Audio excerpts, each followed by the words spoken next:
Bevan Addison from ADAMA, and I'm here in sunny Carnarvon, and today we're talking about Nimitz. So Nimitz is our recently released nematicide called fluorine sulfone. That's the active ingredient in there, and unlike a lot of other products in the market, it's a true nematicide. It will kill nematodes and it kills them on contact, so application is really important. The nematodes that it targets mainly are the root knot nematodes, and there's over 100 species of them. But the good thing is that it's very safe for other non-target species, and that includes things like earthworms. So it's a highly targeted product, and it does a really good job on a range of commonly grown crops such as tomatoes, cucurbits, capsicums, chilies, potatoes, sweet potatoes, carrots. So a really good all-round nematicide for root knot nematode, which in environments like this, in a tight rotation, are really problematic.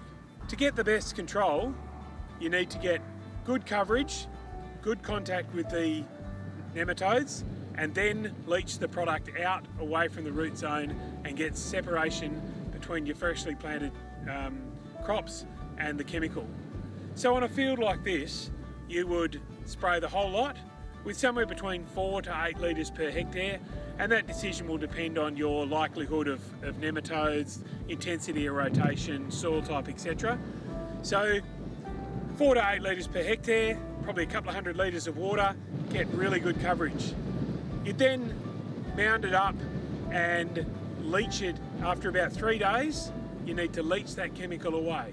Now, you may not always want to spray the whole paddock. You may have already preformed your bays or your rows, and you just need to spray them. So to work out the area, look at the length of the bay, width of the bay, number of bays per field, and divide it by 10,000 to get your total hectares.